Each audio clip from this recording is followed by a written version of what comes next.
Hello, and welcome to the latest episode of the Testing Peers. Tonight, we're going to be talking about linguistic gatekeeping. That's easy for me to say. We'll explain exactly what we mean by that a bit later on when we get into our actual topic. But tonight, we have two of the regular co-hosts. So we have Chris. Hello. And Simon.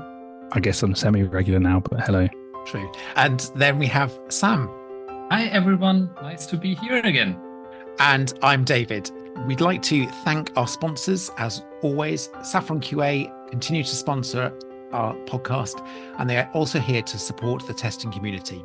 Therefore, should any of our listeners be in the market for a new job in testing or hiring new talent for your team, please reach out to Ben.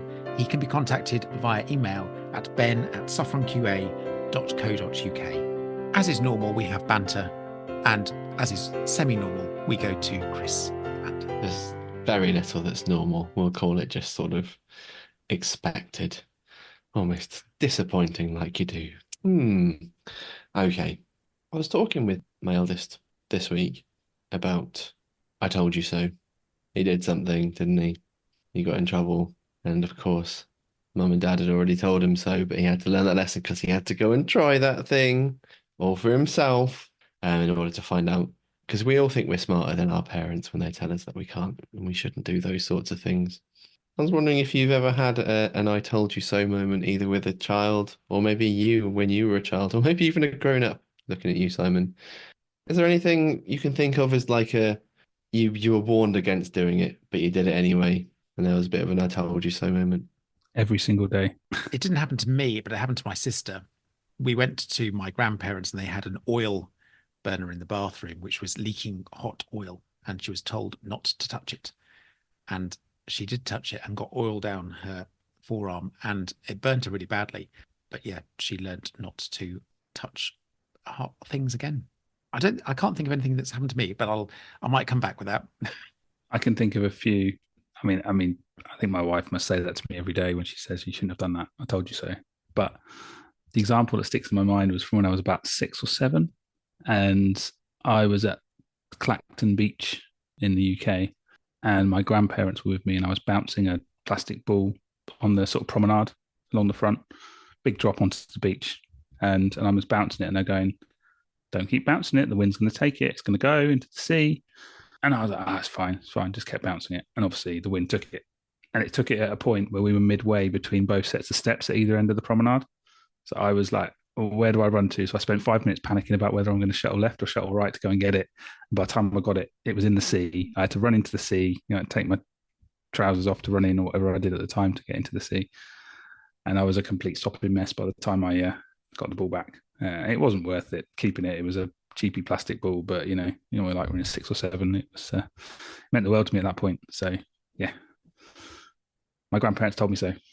I guess I had this situation a lot because boundaries for me were often an introduction to or an invitation to test them out. To be honest, find I told you so maybe the most unhelpful thing anyone can say to someone. And that doesn't mean that I don't say to my kids, but I try not to. Either I can't think of a single situation where I told you so brought any value to any situation.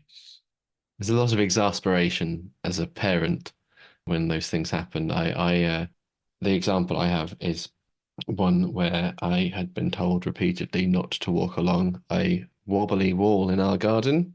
But we always used to do that to get to the garden because the garden was like down a hill. And so you'd go on the wall and then jump onto the grass at the bottom. And we were always told, don't do on that, it's not safe.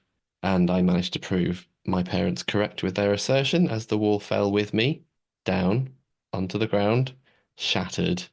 Bit of brick, maybe about an inch, went into my leg, broke both the bones, severed the artery and a vein. And 5-year-old Chris had a lot of blood coming out of him all of a sudden. My parents eventually did say, we told you so. Not at that moment. There was a bit more of an urgent need to address the whole blood and broken stuff situation. It got resolved, and I can still walk and do all those good things. But sometimes we should probably learn to listen to advice. But it can be quite frustrating, right? Like we're told things and we still don't follow advice and blah, blah, blah. But Yeah, it was less lighthearted and more Well, bad. my kids are going into the age where telling them to not do something is again like you better not tell them because the chances they try it anyway is higher. That's actually a good thing. That's at least what I try to remind myself as a parent, that this is how it needs to go, how nature needs to go. There's an element of that boy who cries wolf thing as well, right? If you everything you tell them they can't do all the time, you're almost encouraging those things. You almost need to find a balance so they know that this one thing is definitely no. These things you shouldn't do it, but if you find out, I'll just be a bit upset. Yes, pick your fights, especially with teenage children. You've said the perfect line to lead us into the next piece, Sam, because picking your fights. Oh my gosh, linguistic gatekeeping. What do we mean? I came up with the topic, so I'll tell you the pitch and then we'll dive in. But language is power. The way we use it, the way we own it, the way we keep it to ourselves or amongst other certain areas of work or almost to demean or to show power over other people. I have observed a reasonable amount of this that goes on in our software development lives. I think there are sometimes reasons for this that are positive. I think there are reasons for this that are negative. I think it's a worthy conversation to have because I do think just complaining about it probably won't help us get anywhere. But if we discuss about it, maybe we'll have some tips and tricks, some lessons learned, some good things, and maybe we can call out some things that we don't think are particularly helpful. I think sounds like a plan. I mean, I think without going into specific examples straight away, I think one of the things I've certainly experienced recently is where people get hung up on, they don't want to move on from a discussion until they've finalized exactly what the terminology is that's going to be used. And actually what happens is there's people like myself, like semantics, doesn't matter, let's just get on with the work. But some people feel they have to stop and define every intricate thing and what that's going to be called and what that's going to be called before we move forward. And I think it's just understanding where there's a place for that and where there isn't, and looking at the bigger picture. I wonder what the reason is, because I can think of several different reasons. So I can imagine some people need clarification on semantics because it gives them security, and but in other in other situations, people might want to be very clear and very specific on terms to raise their power and to control other people, and these are two very different things. And Yeah, motivations, I think, ultimately are what makes either the pursuit of definition and the sort of the gatekeeping of language either a positive or a negative thing. But clarification and being on the same page, I think we would all agree, is very important. Where David and I used to work, there was a handshake that needed to take place between different networks in order to agree. And so they would start at a very slow baud rate. I think it was maybe like 300, just to initiate a conversation, say, hello, I am this thing. How fast can you speak? And then we go, oh, I can speak 19,200. And they go, oh, great, we'll converse at this level. And it was starting at that lowest common denominator. And then you work your way out to find yourself on the same page. And very often, I think the trap that I have seen is where either someone's not read the room right, and either they've pitched it too low in terms of speed, and they've sort of treated the room as not very clever, and then people have obviously then made assumptions. Assumptions are not great in our lives, or they've gone so high that other folks are missing, and that's that sort of more gatekeeping-y area. And I think that's a skill in and of itself, is reading the room, the audience, and understanding the context. I had to get context in. Yeah, I was going to say the context. I think also sometimes I think that there can be sometimes politics involved. You know, people going back to the banter of people proving themselves right. Oh, I was right in that respect. What I said was right. My understanding was correct. And going around that loop many times to try and reinforce that particular understanding. But I completely agree. It depends on the context. And people who are always like that are quite sort of destructive in productivity, I would say, because there's constantly that barrier of we have to cross. And I have been in times when I dread people being in the meeting because exactly like Simon says, you want to get things done, you want to get things moving. But if you've got that person in the room, your heart can sink and think, oh my gosh, I hope I haven't got another meeting after this. It's going to drag on until they till they get their way. So either I argue my point or I agree with them. Just get the work done. Yeah, and I think the first example that comes to my mind of this that historically I've had to deal with, and I used to dread this discussion, was the whole test plan versus test strategy discussion for projects. Because there'd always be people in the room like, that's not a strategy, that's a plan. Doesn't matter what it's called. Can we just do it? And it would just cause a 10-minute dispute. Well, no, this can't be a strategy. You're not talking about the risks. You're not talking about this. Well, okay, doesn't matter what it's called. Let's just create an approach or whatever we want to call it. It's always a challenge, but it's like you say, David, it's about working out how best to deal with it. I think the names of documentation is a complete minefield for exactly that. But we've got processes as part of our documentation. And as we say, it depends on the size of the project that we do as to whether you have a separate plan to a strategy. They can be combined into one. If needs must, then make it small. You don't have to cross all the T's and dot all the I's just because the process says so. You need to have it in terms of, you need to justify actually why you might be combining them, but actually that's fine in certain situations. You don't have to just produce a document just because the process says so. Yeah, I'd be very curious why the people in this certain situation, why they feel the need to differentiate between a test strategy and a test plan. Because there are different possible reasons. Maybe they fear they will miss something if they don't look at the right angle. And maybe they are just pissed and want to derail the discussion to very different situations. Motivations again, yeah. Yeah, sometimes it is people who just think that's the way you have to do it. Those are the rules. That's the way that it was defined by another standards. Well, I was going to mention the standard, but yeah, it was usually they would waive that standard. Oh, look, the definition says it's this. Great, okay, but is that going to help us?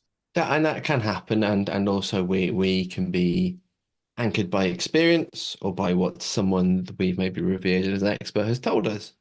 All of these things, they're prevalent, and in an industry like ours where there are more standards than there are a standard way of approaching things, it can be quite tricky because the context is different everywhere. The team composition, the skill composition, the target market that we're working on, it's going to be different, and we can't just apply a blanket standard across all of those ways. We can certainly use heuristics and models to drive us, but then there's the whole stuff about job titles and roles and responsibilities and all those things.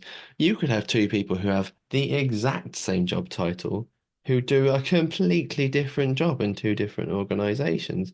You can have people who are mortally offended by the words that are in your job title, even if the role that you serve is, very valuable. Our good friend Patrick Prill was once a quality owner in a job role. I think we sort of joke that probably not very helpful. Paddy certainly has done so himself, and people say I can't assure quality, so why would I be in quality assurance and blah blah blah.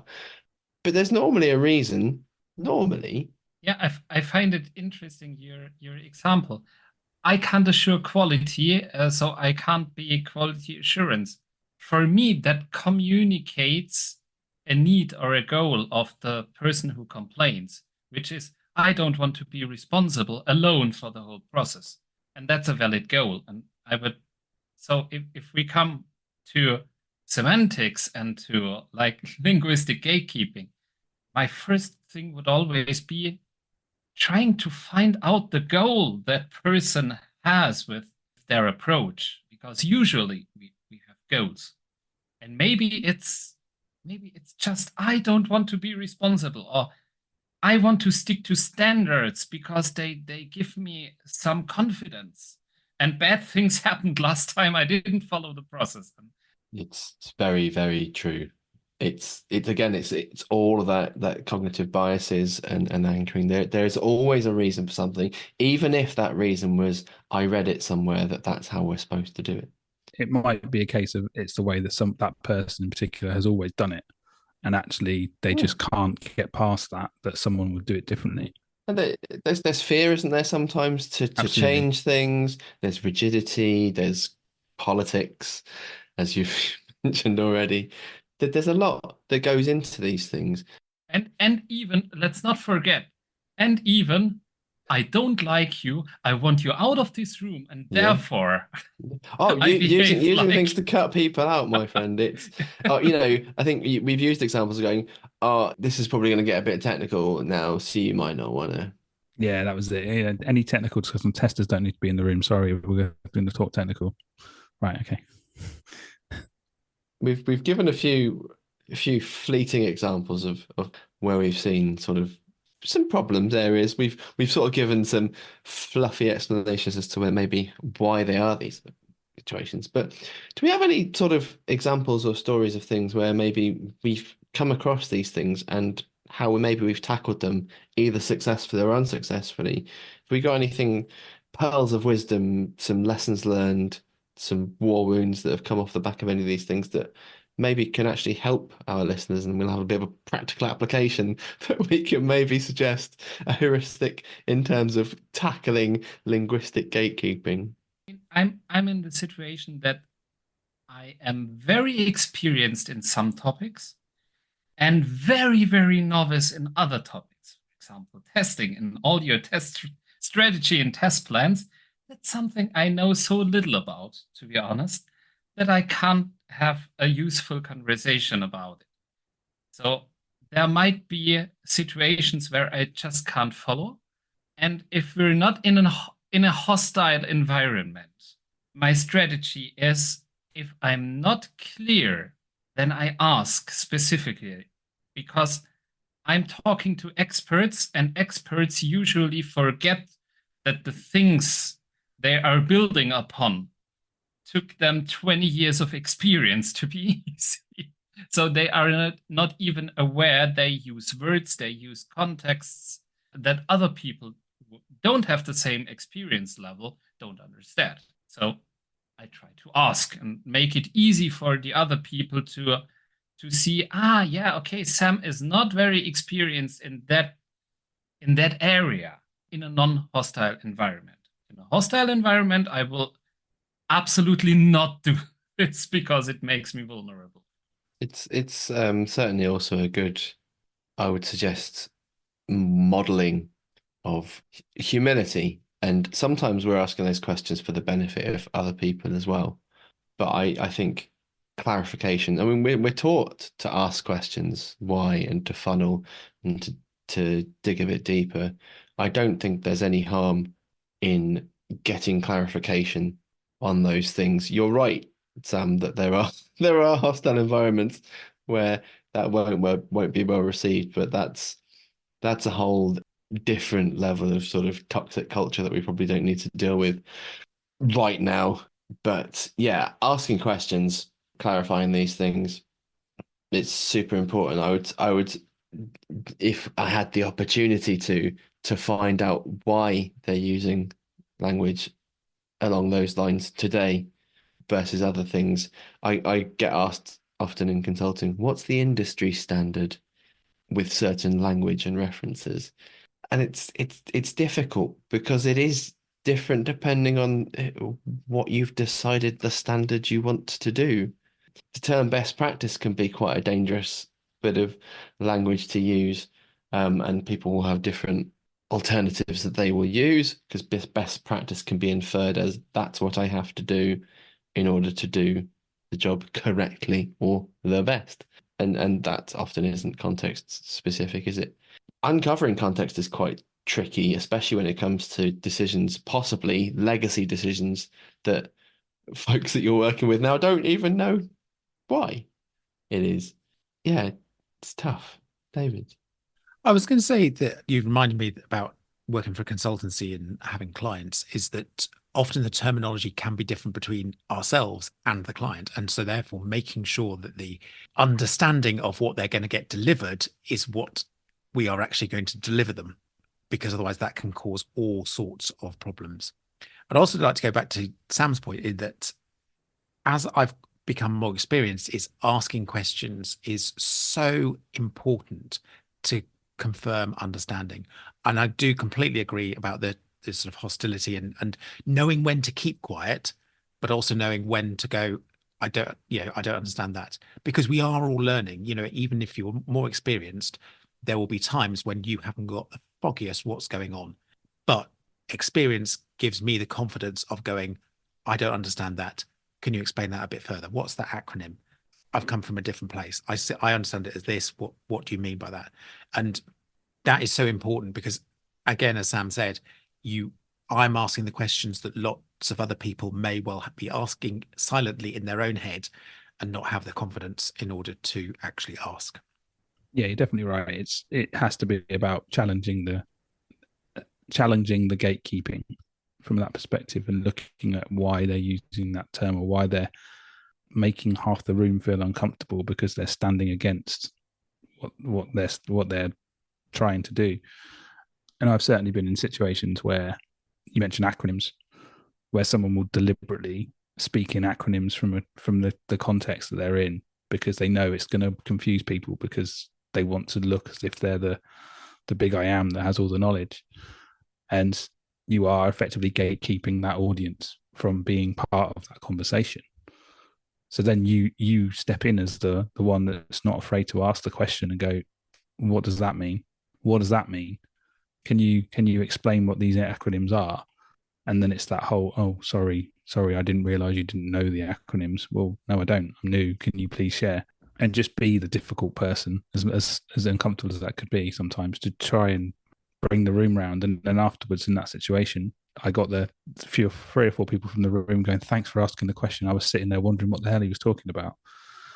And it's just, you realize that everyone else in the room is feeling the same thing. But sometimes you have to be the one that will step up and ask the why and ask the questions.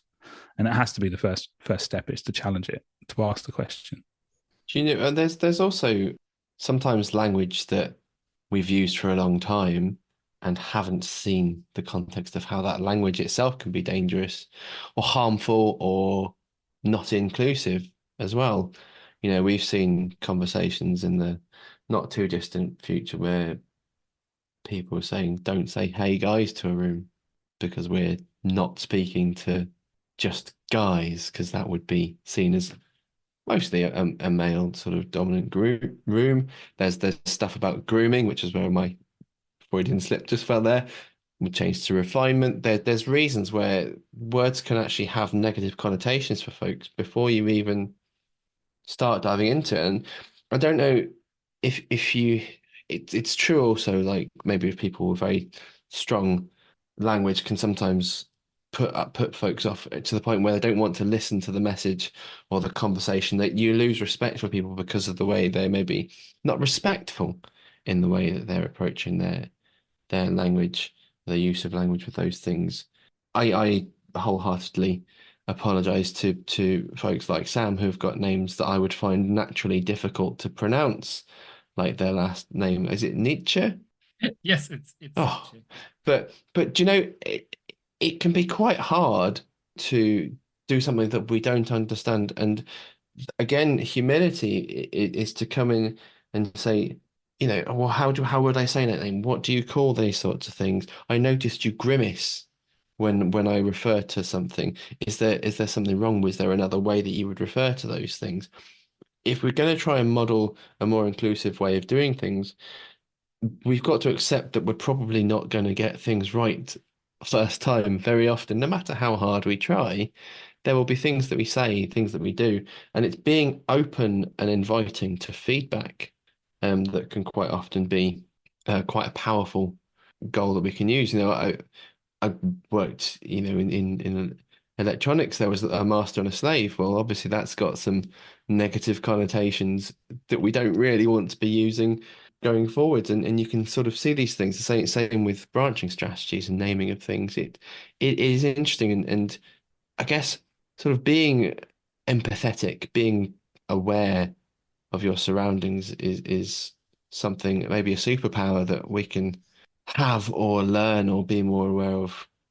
But I don't think being respectful is a superpower. I think that's a basic human thing that we should do.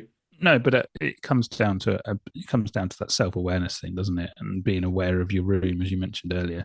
You actually remind me of the master and slave conversation. I remember one of my first experiences with real hostility towards documentation was we were talking about some networking feature or something, and the documentation clearly in our wiki page talked about the master and the slave and how it connected and communicated to each other and whatever else. And some new people came into it and they just absolutely ripped it to shreds, saying this is not okay, this is not okay, this is upsetting, how can you use those terms? And we were just like, but this is the standard documentation, we've not changed any of it, it's all as it's communicated online. And it was that whole realization, well, maybe we need to think about how we make that more accommodating for the people that are offended by it. And it was a real eye-opener that, we thought we were doing the right thing, but actually you need to be more aware of that situation. If someone's raising a concern, then there's a reason for it and you deal with it. And the same goes for if you're using language in a meeting or in discussions that's discriminatory or negative or it gives the wrong impression, is be open to the idea that it's not going to sit well with everybody and therefore work with them to find an alternative that does. The moment in my life where I feel that a lot of things got easier was when I realized that there are hardly any absolutes and there are hardly any things that are always like this. And that made taking feedback and critique a lot easier, because suddenly it was, yeah, okay, I just don't know of all the different things and contexts. On the other hand, it also led to a lot of confusion, because if there are so many possibilities, which is the right thing to do? And I was just thinking about that with what Simon said, that uncertainty you get once you realize, oh, there are no absolutes, because absolutes are great because they give you so much confidence. Like I will say it, like the clean code celots, it's all so easy. It's all so specific and clear. Absolutes, great thing for confidence. So, and when you don't have the confidence, you need a strategy to deal with that uncertainty. And I know for me, it was very important to develop such a kind of strategy, which was, if there are different contexts to interpret something or to judge, is something harmful for someone, always look for who is the most vulnerable, because they are most affected and they should have the say. And that's a very powerful strategy that I learned from Kim Creighton. And I'm glad for both that I learned, okay, I don't need the certainty, but also learned to have a strategy to deal with the uncertainty. It's advocacy, isn't it? Yeah, and we can joke about QA stands for quality advocate, but I think advocacy is certainly there, and maybe as we get more experienced or more confident, or maybe we're in a privileged position of being a bit more leaders, we have more of a responsibility to advocate, whether that's for clients or for the vulnerable or for those that don't have that platform or don't feel ready to model those things, to challenge things, to hold our hands up when we're challenged, invite those sorts of things as well. Because man, like you're right, Sam, when you think everything is, if I do this, it's right, if I do this, it's wrong, it's quite simple. It's a life of two choices. And obviously I think I'm a good person, so I'm going to pick good. But it is infinite multiverse of options and choices, and it gets very convoluted very quickly if you concern yourselves always with just two choices, next move on, two choices, next move on, two choices. It's having the sort of ability to be aware, to ask questions, to have tools and heuristics to sort of lean on to tackle and challenge those things, not just when it comes to testing, because of course we don't always know what's going to happen when we do the thing, or for whom that's going to be beneficial. But also in our workplaces, in our documentation, in our language, our meetings, it's very different, and it's a challenge. It's a creative challenge, I would argue. I think a lot of our industry is creative. We have to think on our toes very often and bend and brace, flex to some of those bits. I think it's interesting, and I don't think it ever will come to an absolute, like you say. I think it's also important as leaders and testers is to know when to pull back, when to actually not be constantly confrontational, when to compromise. And compromise is a major thing in all of this, is to understand, okay, I'm not going to win this battle. I'm using battle as talking about language.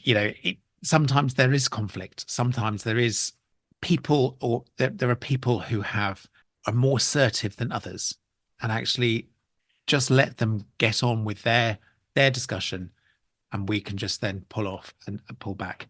And as Simon says, get on with the job in hand. What hill are you willing to die on? That's what they ask, isn't it?